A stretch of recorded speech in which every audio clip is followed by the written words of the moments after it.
I think there's definitely a school of thought that says that people hiring introverts get more long-term out of an introvert than they do from an extrovert. More from an extrovert, because what you see from an extrovert is extroversion. You see gregarious and talkative and conversational. An introvert, you just don't. Mm-hmm. But interestingly, of course, when you peel the layers from an introvert, what you get is usually quite a lot of depth. And interestingly, it comes with, not exclusively, but it comes with loyalty and improvement and desire to be better, and improving and getting better when they get to know you better and what's around them better. So I hold on to that as a concept, because I think if you can get in there with a company, I think it's an exciting time for introverts, because things in there are so complicated that the more thoughtful, introspective characters, I think, will do really well.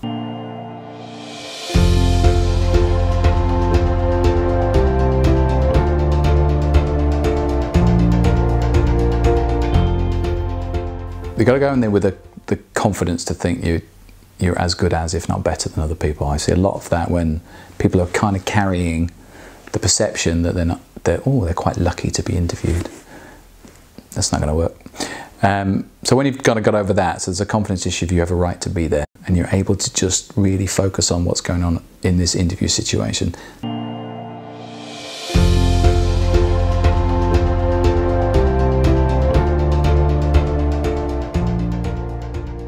You have to impress them, and in 5 minutes. Well, probably less than, from 5 seconds to 5 minutes, somewhere in between. So how do you do that? Advice would be practice. Find, say, 5 stories about yourself. And by 5 stories, I mean, pick a thing you've done that's impressive, tell a story about it, keep it true and factual, don't embellish it, but stories are there to be kind of played with and made more colourful, more impressive. And think of 5. 2 things will happen. 1, you'll be really impressive to start with, meaning as soon as you open your mouth, you'll tell a story.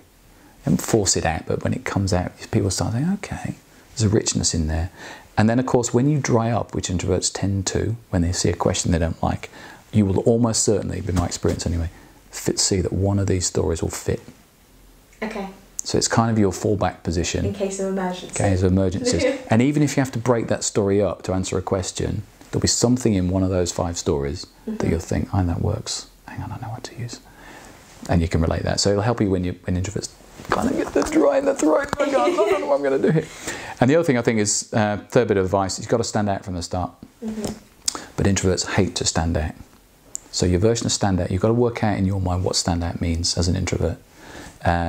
What does it mean? It means you've got to be somehow distinctive and seen to be a little bit more employable, a little bit more, I don't know, appealing, magnetic to your competitor for this role, this job, this opportunity. So you've got to work out, advice would be work out in your own mind what your version of stand out is. That might be you just want to be seen as the most effective, the nicest to have around, the most team-oriented, the most creative. Whatever version that is, you've got to have a most in front of it, otherwise you're not likely to get the job. And introverts particularly find it difficult to demonstrate that. So I think you've got to just work out what your persona is. Okay. And if it's not stand out meaning brash, big, bold, which is the perception, you've got to find another way of making it people seem as if you're the best person for whatever you're doing. And when you say like you have to like be the most or whatever, without saying I am the most, what sort of ways would you use to communicate that kind of stuff? By giving me an example. You've got to have a conversation. So conversation then becomes, I ask you a question, you listen intently, you clarify the question, make sure you understand, and then if it's a conversation, and we're getting on pretty well with this, if you don't understand where I'm going with this, you ask me where I'm going with this. Okay. So the way you give that example is you find the right moment to give the right example. Advice to grads, brave, but go into every job thinking, this is about you and about me. This is about my fit with you and your fit with me. This is a 50-50 conversation.